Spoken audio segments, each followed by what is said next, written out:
For what it's worth, my client, assuming the court's okay with it, would like to apply for an. I don't know about doing a time served. He just had one dismissed and he's back now, right again with another DWI, and it's a point and it's above a 15. I mean, really? We're still going to continue to do the same thing over and over and over? No. I know you're saying no, but here you are yet again. You had one dismissed, a year and a half ago. Now you're back on another one. It's above a 0.15. If you got an occupation, the court could order some level of treatment, Judge. He has to do treatment as part of it. So what we do is we have him TRAS'd, but if I accept this, I'm sticking him with the fine. I'm not going to let him go without the fine.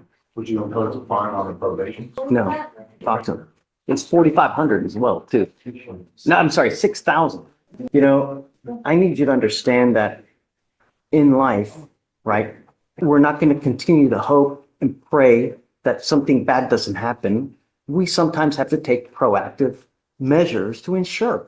You just had one dismissed. You've now picked up another one. If I were to plead you to time served, another proverbial slap on the wrist, and now we're going to let you go out there and hope that you don't kill someone or maim someone or you don't pick up another one, No, that's like the definition of insanity, wishing that something, over and over, just with a different result. No, this is proactive because here we can see what the issue is. We don't want you to come back with another DWI or much more kill someone because, look at the news. Every day someone dies from a DWI and it's just not fair when it's so freaking preventable by one damn button on your phone. How much money have you spent on both DWIs so far where one button and a $40 fee would have gotten you from A to B? You know what I mean? Sir. That's now what we have to do to intervene in hopes that you learn from this so it doesn't happen again. So you've worked out an agreement where they're offering you 1 year in jail and this to be probated for 15 months. As part of this, you will do a repeat offender DWI education class, a victim impact panel, a TRAS, which is an evaluation to see what are the conditions you may need if you need other conditions. If they assess them, you must fulfill them. No drugs, no alcohol, no breath test refusal, meaning that if you're pulled over, an officer asks you to submit a breath test, you must do it while you're on this probation. Guardian interlock, 25 hours of community service, and a $100 one-time donation to Mothers Against Drug Driving. You have children. No, but I have a 13-year-old brother that relies on me. If he does a parenting class, then I'll consider the community service way. The idea, all we want is that you learn so that you, in 20 years, this has made enough of an impact on you that you think twice. Oh man, shit, that was such a bad experience. I don't want to do that again. It's either jail or it's a crap load of fines and fees. Do you understand? Yes, sir. If you ever have a problem while you're on this probation, all you have to do is come back, let us know. We can work through anything. There's nothing too big, nothing too small. But the worst possible thing you can do is drive without a license or insurance, start using, or pick up another DWI. So you understand? Yes, sir. The other thing that if you just take off, abscond, that's also an instantaneous warrant. If you violate this probation, that's what we do. We issue a warrant. We have a hearing to determine whether you violated it. If you do, you're looking at an entire year. Do you understand? Yes, sir. If you plead guilty to this offense, this is going on your record now. It'll be there for the rest of your life. Do you understand? Yes, sir. From now on, you're facing a minimum of 90 days in jail. You ever pick up another one. Do you understand? Yes, sir. And I'm going to tell you now, you get pulled over. An officer, the first thing they do is they look at your record. They're going to see DWI, DWI. What do you think they're going to do? Do you think they're going to harass and harangue the hell out of you? Every time you get pulled over. And if they smell anything funky, it's probably not going to go well. You understand? Yes, sir. Is it true or untrue that you had a 0.15 or above in this case? It's true. True to the enhancement. All right. How do you plead to the offense? Guilty or not guilty? Guilty. I'm going to find you guilty. I'm going to follow this agreement. I'm going to send you to it. I'm not going to suspend your license now, but I'm going to tell you, can you look up his license, please, to see if it's suspended? Judge, I'm sorry, I missed his name. Arredondo. It is not eligible, Your Honor. Okay. So you will be signing a non-driving affidavit. if you drove here today, you are not allowed to drive home. Your license is suspended as of this time. If we catch you driving without a license, I'm gonna lose it. Do you understand? Yes, sir. Do not drive. You are required to have a guardian interlock, and every officer, because we send notice to DPS, every officer in the state knows if they pull you over and you don't have an interlock, you're going to jail. Do you understand? Yes, sir. That's for the traffic, right?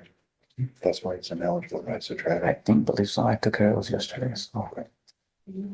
Judge, I believe his license may be showing ineligible due to a traffic ticket. If we can get that sorted, can we come back and, I'm okay with an occupational as long as he's in compliance, okay? The other thing is this, is he is now taking a subsequent DWI education class. DPS is probably going to suspend your license regardless because of a subsequent DWI education class, if you've already taken it. Did he do a diversion and it got dismissed? As part of the diversion, you have to do a DW education class. Subsequent ones get your license suspended. So I would check with DPS first. Don't just start driving, when you take care of that ticket, because they're going to probably suspend your license again. And this time it may be like a 2-year suspension. I'm okay with an occupational as long as he's in compliance. Yes, Your Honor. And he has an interlock first. Okay. All right. So we're going to have you meet with Shatori for all your conditions, and then good luck to you, sir.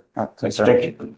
Waive the We now call State of Texas versus Richard Lee Anderson. You are Mr. Anderson. Yes. The defendant in this case.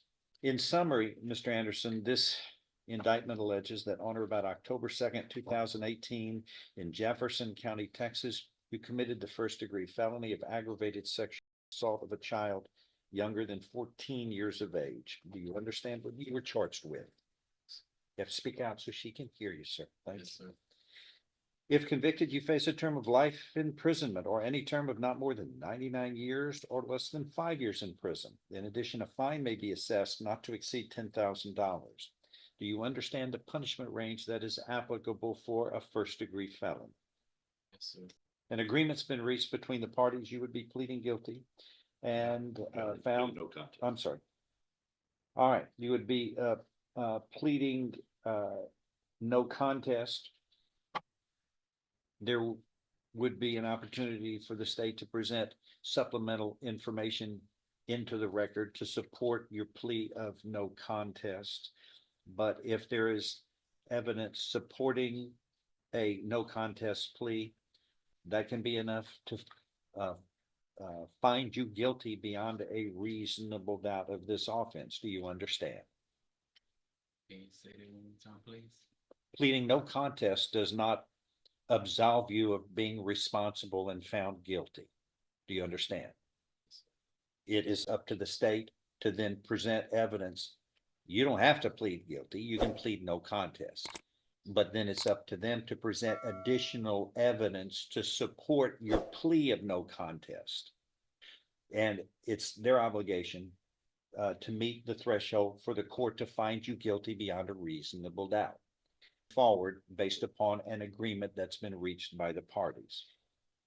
And that's the way it moves in this court. Sometimes people plead no contest.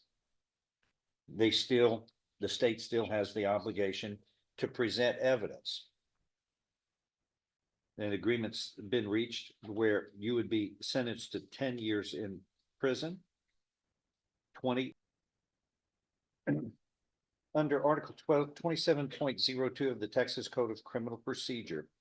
You must understand, sir, that a plea of no contest has the same legal effect as that of a plea of guilty, except that such plea of no contest cannot be used against you as an admission in any civil suit based upon or growing out of the act upon which the criminal prosecution is based. Do you understand how that applies?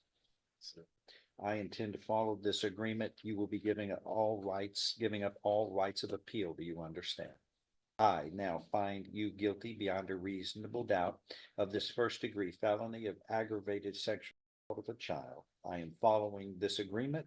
You were hereby sentenced to confinement in the institutional division of the Texas Department of Criminal Justice to serve a term of 10 years. And again, you will be given credit for all time you have served in conjunction and connection with this charge.